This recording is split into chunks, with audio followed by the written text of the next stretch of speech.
19살의 어느 봄날 서울의 번잡함을 뒤로하고 경기도 가평의 작은 마을 청평으로 내려간 이수진은 새로운 시작을 꿈꾸었다.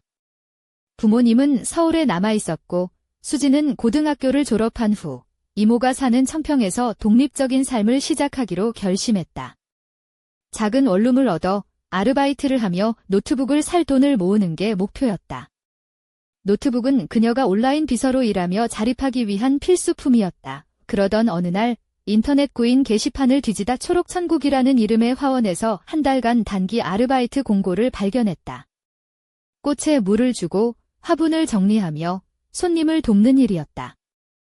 큰돈은 아니었지만 가끔은 흙냄새 속에서 일하는 게 낭만적으로 느껴지기도 했다. 첫 출근 날 수진은 다소 엄격해 보이는 40대 초반의 팀장 김성민을 만났다. 직원들 사이에서 눈에 띄는 청년도 있었다. 키가 크고 한때 유명했던 록 밴드 티셔츠를 낡아 보이게 입은 박재훈이었다. 그는 잠에서 막 깬 듯 헝클어진 분홍빛 머리를 휘날리며 수진을 지나쳤다. 조심하세요. 이난, 란, 은 까다로워요. 사람도 마찬가지고. 재훈이 난들이 진열된 선반 앞에서 그녀와 부딪히며 건넨 말이었다. 수진은 그의 농담인지 진담인지 모를 말에 미소 지었다. 그렇게 둘의 대화는 시작되었다. 점심시간이면 낡은 나무 상자에 앉아 날씨와 꿈, 인터넷 유행어, 어린 시절을 이야기했다. 재훈의 목소리는 깊고 약간 쉰 듯해 수진의 마음을 흔들었다. 그녀는 항상 밝은 면 소재의 간단한 원피스를 입었는데 살짝 몸에 붙는 그 옷은 이모가 여자답게 보인다고 칭찬하곤 했다. 재훈은 그런 그녀를 몰래 훔쳐보았고 그의 눈길은 항상 은근한 열망과 존중이 섞여 있었다. 일주일이 지났다. 수진은 점점 점심시간이 기다려졌다. 어느 날 모두가 퇴근한 뒤 재훈과 수진은 라벤더 모종이 가득한 온실 안에 남았다. 습기 가득한 공기, 반쯤 어둑한 빛과 허브 향기가 마법처럼 둘을 감쌌다. 재훈이 우연히 그녀의 손을 스쳤지만 뺄 생각을 하지 않았다. 수진은 소름이 돋았다. 누가 너한테 아침 이슬 같다고 한 적 있어? 재훈이 조용히 물었다. 뭐라고? 그게 칭찬이야. 수진이 웃었다. 응, 깨끗하고 빠르게 사라지는 이슬처럼. 그의 말에 그녀는 마음이 흔들렸다. 그날부터 재훈은 퇴근길에 수진을 집까지 바래다 주었다. 두 사람은 천천히 걸으며 때로는 말없이 그저 걸었다. 어느 날 수진은 꽃무늬 원피스와 발목을 감싸는 얇은 스트랩 샌들을 신었다. 재훈은 그녀의 발을 보며 마치 책장을 넘기듯 집중했다. 그가 보내는 눈빛은 욕망과 존중이 교차하는 신비한 언어였다. 단기 아르바이트가 끝나갈 무렵 재훈은 저녁 노을이 물드는 청평호로 산책을 제안했다. 수진은 손에 운동화를 들고 재훈은 가방을 메고 함께 걸었다. 호숫가에 앉아 어깨를 맞댄 채 그녀가 말했다. 사실 여기 온 건 노트북 살 돈 모으려고 온 거였어. 재훈은 잠시 그녀를 바라보다가 속삭였다. 나는 너를 찾으러 온 것 같아. 우수진은 가슴이 뒤집히는 걸 느꼈다. 아르바이트 마지막 날 재훈은 그녀의 졸업을 축하한다며 조용한 숲속에 있는 비밀 장소에서 바비큐 파티를 하자고 했다. 수진은 약간 부끄러워하면서도 검은색 끈 원피스에 가벼운 샌들을 신고 나섰다. 머리는 높게 올려 묶고 약간 흐트러진 몇 가닥 머리카락이 그녀의 목선을 부드럽게 감쌌다. 발목에는 은색 팔찌가 반짝였다. 이모는 저런 옷차림으로 숲에 가? 너 혹시 바비큐 말고 드라마 찍으러 가는 거 아니야? 라며 웃었다. 재훈의 낡은 경차에 앉아 수진은 간단한 안주를 들고 있었다. 그는 옛날 전설과 그 숲에 숨겨진 이야기를 들려주었다. 그곳은 한때 대지주 저택과 소년단 캠프가 있던 자리였다. 지금은 이끼가 덮인 채 고요한 신비만 남아있었다. 그는 담요를 펴고 모닥불에 불을 붙였다. 주변은 오직 나무와 우리뿐이었다. 그녀는 그의 손길에 마음이 편안해졌다. 너는 다른 여자들과 달라. 재훈이 고개를 들지 않고 말했다. 보통 여자들은 사진 찍느라 바쁜데 너는 그냥 여기 앉아 있어. 마치 이미 이곳에 있었던 사람처럼 수진은 웃으며 대답했다. 아마 나 원래 유령일지도 몰라. 그럼 내가 본 가장 아름다운 유령이겠네. 그의 말에 그녀는 속으로 웃었다. 그가 고기를 포크에 꽂아 건넸을 때 손이 조금 떨렸다. 항상 자신감 있어 보이던 그가 그녀 앞에서 긴장하는 모습이 신선했다. 그들은 나란히 앉아 있었지만 몸은 거의 닿지 않았다. 가끔 손끝이 무릎에 스치거나 컵을 건널 때 팔꿈치가 어깨에 닿았다. 그 작은 접촉마다 수지는 전율을 느꼈다. 한 가지 말해도 돼? 재훈이 갑자기 쉰 목소리로 물었다. 물론이지, 너랑 있으면 마음을 가라앉히기 힘들어. 자제하려고 애쓰는데 너는 내 한계를 시험하는 것 같아. 오수지는 살짝 몸을 기울이며 속삭였다. 그럼 나도 자제해야겠네. 그는 그녀를 바라보며 마음이 흔들리는 눈빛을 보냈지만 키스하지도 다가서지도 않았다. 단지 말했다. 내가 놓으면 내가 도망갈 테니까. 그 긴장감 있고 섬세한 게임은 둘을 미치게 했다. 늦은 밤. 그는 그녀의 직문 앞까지 배웅하며 손목을 살짝 만졌다. 서두르진 않지만 진심이라는 걸 알아줘. 난 내 곁에 있고 싶어. 그리고는 사라졌다. 수지는 문 앞에 서서 손가락으로 그가 닿았던 따뜻한 자국을 만졌다. 그날 이후 그들 사이엔 무언가가 자리를 잡은 듯 했다. 키스도 포옹도 없었지만 숨겨진 불꽃이 타오르고 있었다. 이 며칠 후 재훈은 종종 아이스크림이나 그의 할머니가 만든 살구잼을 들고 그녀의 창문 아래 나타났다. 수지는 옅은 향기가 나는 얇은 면 가운을 입고 그를 맞았다. 그들의 눈빛은 서로를 알고 있었다. 그러던 어느 날 재훈이 나타나지 않았다. 처음엔 그냥 늦은 줄 알았다. 다음 날, 또 다음 날에도 연락이 없었다. 불안한 마음에 수지는 화원으로 향했다. 재훈은 이미 그곳을 떠나 아버지가 있는 춘천으로 간 상태였다. 충격을 받은 수지는 시장 근처 벤치에 앉아 하얀 도트 무늬 여름 원피스와 고무 샌들을 신은 발을 꼼지락거리며 눈물을 삼켰다. 그 후 일주일이 지나고 늦은 밤 한 줄 메시지가 도착했다. 미안해요. 수지는 핸드폰 화면을 멍하니 바라보다가도 답하지 않았다. 그리고 이틀 뒤 재훈이 낡은 배낭을 메고 집 앞에 나타났다. 그는 지친 얼굴에 수염이 조금 나 있었고 눈은 처져 있었다. 춘천에 아버지 보러 갔었어. 갑자기 몸이 안 좋아져서. 갑자기 떠나고 싶지 않았는데. 미안해. 낮게 속삭였다. 수지는 아무 말 없이 그를 바라봤다. 재훈이 그녀에게 다가와 머리를 살짝 숙였다. 그 따스한 온기가 온몸을 감쌌다. 수지는 회색 니트 원피스를 입고 있었고 발목에는 은색 팔찌가 반짝였다. 그의 시선이 그 팔찌에 머물렀다가 천천히 그녀의 귀 뒤로 손가락을 스쳤다. 너 민트 향기 난다. 그가 말했다. 비 내린 날처럼 향수 안 뿌렸어. 수진이 숨을 내쉬었다. 그게 더 좋아. 재훈이 웃으며 말했다. 두 사람은 아무 말 없이 서 있다가 그가 돌아섰다. 들어오지 않았지만 그 눈빛은 돌아왔다는 확신을 주었다. 그날 이후 그들의 관계는 조금씩 변하기 시작했다. 무겁지 않고 부드럽게. 재훈은 여전히 조심스러웠지만 점점 더 자주 손길이 닿았다. 어느 날 밤 수지는 가장 좋아하는 짙은 남색 레이스 속옷과 긴 흰 셔츠를 입고 그를 기다렸다. 머리는 부드러운 웨이브로 풀었고 입술엔 은은한 글로스를 발랐다. 재훈이 들어서자 그녀는 다가가 안았다. 그의 체온이 전해졌다. 이 피곤해? 수진이 물었다. 응. 오늘 힘들었어. 그녀가 그의 목을 부드럽게 만지자 그가 몸을 움찔했다. 나랑 좀 있어줘. 소파에 나란히 앉아 다리를 맞댔다. 방 안엔 따스한 램프빛만이 흐르고 셔츠 가장자리를 살짝 들어 올려 속옷 허리띠를 드러냈다. 추워. 재훈이 물었다. 아니 그럼 담요 줄까? 수진아. 그가 목 뒤를 감싸 안았다. 내가 더 가까이 있어줬으면 좋겠어. 그는 밀어내지 않았지만 다가서지도 않았다. 난 서툴러. 너처럼 근처에 누군가 있으면 머리가 복잡해져. 그게 진짜니까. 그들은 말없이 서로의 온기를 느꼈다. 가끔 난 내 안으로 들어가. 그가 털어놓았다. 내 탓이 아니야? 그게 나를 지키는 방법이야. 수지는 고개를 끄덕이며 그의 손을 허벅지 위에 올렸다. 그의 손은 조심스러웠다. 그날 밤 그녀는 그가 자신에게 돌아올 수 있도록 기다렸다. 그들의 이야기는 이제 시작이었다. 하지만 그들의 평화로운 일상 뒤에 재훈의 과거와 비밀이 서서히 모습을 드러내고 있었다. 그가 숨기고 있는 진짜 이유는 무엇일까? 봄 햇살이 부드럽게 내리쬐던 어느 주말 아침, 청평의 작은 카페 달빛 정원에서 수지는 흰색 린넨 블라우스에 연청색 데님 스커트를 매치하고 있었다.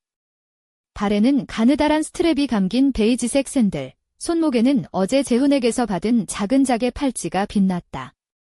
머리는 자연스럽게 풀어 흐르는 웨이브가 얼굴을 감싸고 연한 핑크빛 립글로스가 입술에 은은한 생기를 더했다.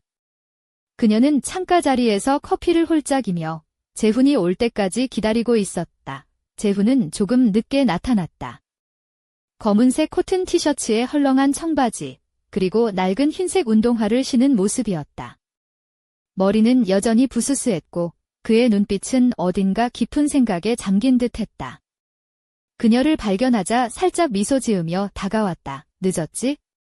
미안. 그의 목소리는 여전히 낮고 부드러웠다. 괜찮아. 나도 방금 왔어. 수진이 웃으며 대답했다. 그들은 같이 앉아 서로의 근황을 나누었다. 재훈은 최근 아버지의 건강이 악화되어 병원에 자주 들른다고 했다. 이야기를 하다 보니 수진은 문득 그가 항상 마음 한켠에 짊어지고 있는 무거운 짐을 느꼈다. 너무 무리하지 마. 수진이 조심스럽게 말했다. 그래도 내가 있어서 버티는 거야. 재훈이 잠시 그녀를 바라보다가 농담하듯 말했다. 사실 내가 없었으면 벌써 난 꽃밭에 파묻혀서 난초처럼 시들었을 걸로. 수진은 웃음을 터뜨렸다. 그럼 난초보다 예쁜데 그럼 조만간 난초 말고 장미로 변해야겠다. 그가 웃으며 말했다. 그날 오후 두 사람은 청평호 근처 작은 꽃집 초록빛 이야기에서 아르바이트를 시작했다. 수지는 밝은 민트색 셔츠와 흰색 린넨 팬츠를 입고 있었고 발에는 편한 캔버스 운동화를 신었다. 머리는 반 묶음으로 깔끔하게 정돈되어 있었다. 재훈은 검은색 작업복 바지에 회색 후드를 걸쳤다. 그의 분홍빛 머리는 햇빛에 금방이라도 색이 바를 듯이 반짝였다. 꽃집 안은 따뜻한 햇살과 신선한 흙냄새가 가득했다. 수지는 화분에 담긴 작은 페퍼민트 식물에 물을 주며 재훈과 함께 손님을 맞았다. 어느새 그들의 대화는 자연스럽게 이어졌고 어색함은 사라졌다. 오늘은 손님이 많네. 난초는 또 까다로워서. 재훈이 농담하듯 말했다. 내가 까다롭다는 소문도 있던데. 수진이 장난스럽게 맞받아쳤다. 그건 비밀이야. 우리 사이니까. 재훈이 윙크했다. 저녁이 되자 두 사람은 꽃집 근처 작은 공원 벤치에 앉아 있었다. 수지는 살짝 구겨진 흰색 면 원피스를 입고 있었고 발에는 연한 분홍색 샌들이었다. 목에는 얇은 은색 체인 목걸이가 반짝였다. 그녀의 머리는 바람에 살짝 흩날렸다. 재훈아, 너는 왜 항상 그렇게 조심스러워? 내 마음을 더 열어도 되는데? 수진이 다정하게 말했다. 재훈은 잠시 말을 잇지 못하다가 조용히 입을 열었다. 내가 감정을 숨기는 건 누군가를 다치게 할까 봐 두려워서야. 내 안에 있는 어둠이 널 해칠까 봐. 수지는 그의 손을 꼭 잡았다. 내가 혼자가 아니야? 나도 함께 있을게. 그 순간 하늘에서 벚꽃잎이 살랑이며 떨어졌다. 두 사람은 서로를 바라보며 미소 지었다. 그 후로도 재훈은 점점 더 수진에게 마음을 열었고 그녀 역시 그의 상처와 두려움을 보듬어 주었다. 하지만 어느 날 수진은 우연히 재훈의 가방에서 낡은 사진 한 장을 발견했다. 사진 속에는 젊은 재훈과 한 여자가 웃고 있었는데 그녀의 눈빛은 어딘가 슬픔을 품고 있었다. 이 사람 누구야? 수진이 조심스럽게 물었다. 재훈은 갑자기 굳은 표정으로 사진을 바라보다가 고개를 돌렸다. 그건 내 옛 연인이야. 오래전 일이지만 아직도 마음 한구석에 남아있어. 수지는 무거운 침묵 속에서 그의 말을 곱씹었다. 그녀는 알았다. 재훈의 마음속 깊은 곳에 감춰진 그늘이 쉽게 사라지지 않을 거라는 것을. 그날 밤 수지는 혼자 창밖을 바라보며 생각했다. 우린 정말 서로를 치유할 수 있을까? 아니면 그 어둠이 우리를 더 깊은 곳으로 끌고 가는 걸까? 그녀의 마음속에 또 다른 불안이 자리 잡았다. 그리고 그 불안은 곧 현실이 되려 하고 있었다. 다음 날 아침, 재훈이 사라졌다. 그의 침대는 정돈되어 있었고 가방도 그대로였지만 그는 어디에도 없었다. 전화도, 메시지도 없었다. 수지는 숨이 멎는 듯한 충격에 휩싸여 그가 남긴 흔적들을 따라가 보기로 결심했다. 그가 남긴 한마디 메모, 진실을 찾아야 해가 그녀의 손에 쥐어져 있었다. 청평의 조용한 마을에 숨겨진 비밀은 점점 그들의 일상을 압박해왔다. 그리고 수지는 이제 단순한 사랑과 시작을 넘어서 재훈의 과거와 맞서야 할 운명에 놓여 있었다. 그녀는 깊은 숨을 들이쉬었다. 재훈아, 어디에 있니? 내가 널 찾을게. 그 순간 멀리서 들려오는 낡은 자전거 종소리가 바람을 타고 울려 퍼졌다. 그리고 그 뒤로 누군가의 발소리가 점점 가까워졌다. 그 정체는 누구일까? 그리고 재훈이 숨겨온 진실은 무엇일까? 그 미스터리는 청평호의 물안개처럼 점점 짙어져만 갔다. 여름의 열기가 청평마을을 휘감던 어느 저녁, 수지는 재훈이 남긴 메모 한 장을 손에 쥔 채 낡은 자전거 종소리가 울려 퍼진 골목을 서성이고 있었다. 그녀가 입은 옅은 라벤더빛 민소매 원피스는 가볍게 몸을 감싸며 발목을 드러내는 스트랩 샌들과 어우러져 은근한 여성미를 뽐냈다. 머리는 자연스럽게 흩날리는 웨이브로 바람에 살랑이며 그녀의 목선을 부드럽게 감쌌다. 손목에는 은빛 체인이 반짝였고 작은 은굿을 귀걸이가 햇빛을 받아 반짝였다. 진실을 찾아야 해. 그 메모는 재훈이 떠나기 전 남긴 마지막 메시지였다. 수지는 그 의미를 곱씹으며 청평의 골목 곳곳을 헤매기 시작했다. 재훈이 마지막으로 머문 카페, 오래된 서점, 그리고 그가 자주 찾던 작은 산책로까지. 하지만 재훈의 흔적은 점점 희미해졌다. 재훈아, 어디 있는 거야? 그녀는 속삭였다. 그때 골목 한켠에서 무언가 바스락 소리가 났다. 수지는 숨을 죽이고 소리가 난 쪽으로 천천히 다가갔다. 작은 골목 끝, 오래된 담벼락 밑에 놓인 낡은 상자가 눈에 들어왔다. 상자 위에는 낡은 필름 카메라 한 대와 함께 또 다른 메모가 있었다. 진실은 이 안에 있다. 수지는 떨리는 손으로 상자를 열었다. 필름 카메라 안에는 몇 장의 흑백 사진이 들어 있었다. 사진 속에는 재훈과 한 여성이 함께 웃고 있는 모습, 그리고 낯선 숲속의 오래된 저택이 담겨 있었다. 사진을 자세히 보던 수지는 갑자기 한 장의 사진이 눈에 밟혔다. 그곳은 바로 청평 근처의 고목숲이었다.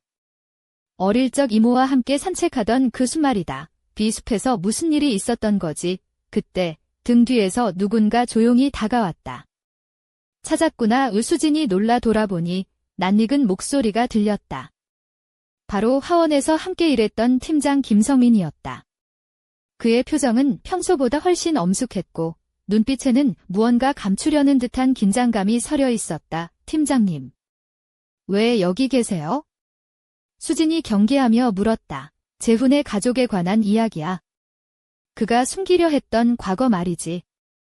그 숲에 얽힌 비밀을 알고 싶다면 나를 따라와야 해. 수지는 망설임 끝에 고개를 끄덕였다. 그날 밤 둘은 고목숲으로 향했다. 나무 사이로 새어나오는 달빛 아래 고요한 숲속은 마치 오래된 비밀을 품은 듯 숨죽이고 있었다. 옛날 이 숲 근처에 큰 저택이 있었어. 재훈의 조상들이 살던 곳이지. 하지만 그 집엔 이상한 소문이 많았지. 한밤중에 들리는 비명소리, 사라진 사람들, 그리고 불타버린 흔적들. 이수지는 몸을 떨었다. 그게 재훈과 무슨 상관이 있나요? 김 팀장은 잠시 숨을 고르더니 말했다. 그 집에서 재훈의 가족사는 비밀스럽게 감춰졌어. 그리고 그 비밀이 지금까지도 그를 괴롭히고 있는 거야. 숲 깊숙이 들어가자 오래된 벽돌 무너진 담장과 폐허가 된 저택의 잔해가 나타났다. 재훈이 찍은 사진 속 바로 그 장소였다. 수지는 손가락으로 벽돌을 만지며 속삭였다. 여기서 무슨 일이 있었던 거지? 그때 갑자기 바람이 세차게 불며 나뭇잎이 흔들렸다. 숲속 어딘가에서 누군가의 발자국 소리가 들려왔다. 수진과 김 팀장은 긴장하며 주변을 둘러보았다. 누구야? 김 팀장이 큰 소리로 외쳤다. 어둠 속에서 한 인물이 천천히 모습을 드러냈다. 붉은 빛이 도는 머리카락, 그리고 짙은 그림자가 가득한 눈동자. 바로 재훈이었다. 수진아, 넌 여기까지 따라온 거야? 재훈의 목소리는 낮고 떨렸다. 수지는 숨을 고르고 말했다. 내가 숨기려 하는 진실을 알고 싶었어. 그리고 내가 무슨 괴로움에 갇혀 있는지도. 재훈은 잠시 침묵하다가 천천히 다가왔다. 내 과거가 널 위험에 빠뜨릴 수도 있어? 하지만 이제 숨길 수 없어. 그는 주머니에서 작은 상자를 꺼내 그녀에게 건넸다. 상자 안에는 낡은 편지들과 사진, 그리고 오래된 목걸이가 들어 있었다. 이게 내 가족의 진실이야. 그리고 이 모든 게 우리 삶을 뒤흔들 거야. 의수지는 그의 손을 잡았다. 우리가 함께라면 어떤 진실도 이겨낼 수 있어. 그러나 그 순간 숲속 깊은 곳에서 알 수 없는 기계음과 함께 희미한 빛이 번쩍였다. 두 사람은 그 방향을 바라보며 숨을 죽였다. 그 빛은 무슨 의미일까? 재훈의 과거가 품고 있는 진실은 과연 무엇인가? 그리고 이 미스터리는 청평의 평화를 어떻게 뒤흔들 것인가? 숲속 어둠은 더욱 짙어지고 두 사람의 운명은 점점 깊은 수수께끼 속으로 빠져들고 있었다. 무더운 여름밤, 청평 고목숲의 어둠은 점점 짙어지고 있었다. 수지는 재훈이 건넨 낡은 상자를 꼭 안은 채 그의 곁에 서 있었다.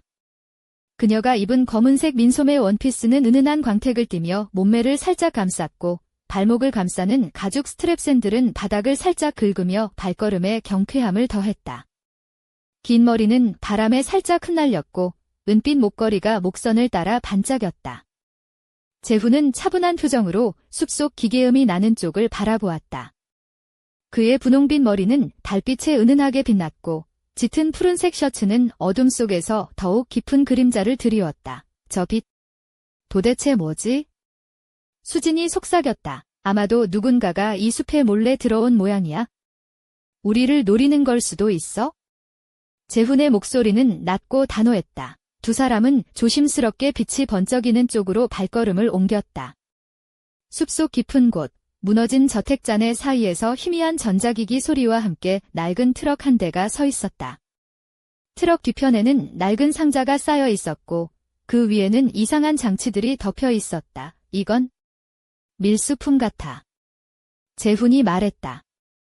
우리 가족과 관련된 무언가를 빼돌리려는 걸지도 몰라. 수지는 재훈의 손을 꼭 잡았다. 우리가 막아야 해. 그때 숲속 어둠에서 두 사람이 아닌 또 다른 그림자가 나타났다. 검은 후드를 뒤집어 쓴 인물이 서서히 다가왔다. 그의 눈빛은 차갑고 날카로웠다. 재훈 씨, 이렇게까지 따라올 줄은 몰랐는데. 낮고 거친 목소리가 숲에 울려 퍼졌다. 재훈이 몸을 앞으로 내밀며 말했다. 내가 누구든 난 내 과거와 마주할 준비가 됐어. 그 인물은 살짝 미소를 지으며 말했다. 그럼 진실을 마주할 시간이지. 하지만 그 진실이 너희를 어떻게 바꿀지는 아무도 몰라. 이수지는 재훈의 팔을 꽉 잡았다. 두 사람은 서로를 바라보며 숨을 고르고 다가오는 위협에 맞설 준비를 했다. 숲속의 긴장감은 마치 칼날처럼 날카로웠다. 그 순간 멀리서 경찰 사이렌 소리가 울려 퍼졌다. 누군가 이미 이 모든 일을 알린 듯 했다. 이제 선택은 우리 차례야. 숨거나 싸우거나. 재훈이 낮게 말했다. 수지는 단호하게 고개를 끄덕였다. 함께 싸우자. 우리에겐 진실이 있으니까. 어둠 속에서 세 사람의 그림자가 뒤엉키며 청평의 고요한 밤은 거대한 비밀과 맞서 싸우는 격전지로 변해갔다. 그리고 그 싸움의 끝에서 재훈과 수진이 마주할 진실은 무엇일까? 그들이 찾은 가족의 비밀은 사랑과 배신, 용서와 희생 사이에서 어떤 운명을 그릴 것인가? 고목숲의 어둠은 아직도 많은 이야기를 품고 있었다. 그리고 그 안에는 아직 밝혀지지 않은 또 다른 미스터리가 숨어 있었다. 가을바람이 서늘하게 불던 어느 저녁, 청평 고목숲 근처 작은 찻집 달빛차에서 수지는 깊은 생각에 잠겨 있었다. 그녀가 입은 진한 와인색 원피스는 은은한 광택을 띠며 몸을 감싸 안았고 발에는 가느다란 골드 스트랩 샌들이 반짝였다. 목에는 담담한 은빛 목걸이가 드리워졌고 머리는 부드러운 웨이브로 자연스럽게 흘러내렸다. 그녀의 눈빛은 지난 여름부터 이어진 사건들의 무게를 담고 있었다. 재훈 오빠가 떠난 뒤로 모든 게 달라졌어. 수지는 속으로 중얼거렸다. 그날 밤 찻집 문이 조용히 열리며 재훈이 들어섰다. 그는 어두운 청색 재킷에 검은 청바지를 입고 있었고 머리는 여전히 부스스했지만 눈빛은 한층 깊어져 있었다. 그의 손에는 낡은 가죽 가방이 들려 있었고 안에는 그동안 숨겨왔던 편지들과 사진들이 가득했다. 수진아, 미안해. 내가 숨긴 진실이 너무 많아서 내가 힘들었을 거야. 재훈이 조용히 말했다. 수진은 그를 바라보며 미소 지었다. 괜찮아. 우리 함께라면 어떤 진실도 견딜 수 있어. 그들은 찻집 한켠에 앉아 낡은 사진과 편지를 펼쳤다. 사진 속에는 재훈의 가족들이 웃고 있는 모습, 그리고 오래전 고목숲에서 찍힌 흑백 사진들이 있었다. 편지에는 과거의 아픔과 용서, 그리고 새로운 시작을 향한 희망이 담겨 있었다. 이제 모든 게 밝혀졌으니 우리도 앞으로 나아가야 해, 재훈이 말했다. 수진은 그의 손을 잡으며 고개를 끄덕였다. 그래, 함께라면 어떤 어려움도 이겨낼 수 있어. 그 순간 찻집 밖에서 누군가의 발걸음 소리가 들려왔다. 문이 다시 열리며 의문의 인물이 들어왔다. 그는 검은 코트를 입고 있었고 얼굴은 그림자에 가려져 있었다. 진실은 언제나 한 겹 더 있지. 그가 낮게 말했다. 그리고 그 진실이 여러분을 다시 시험할 것이다. 수진과 재훈은 서로를 바라보았다. 그들의 앞에 놓인 이야기는 아직 끝나지 않았다.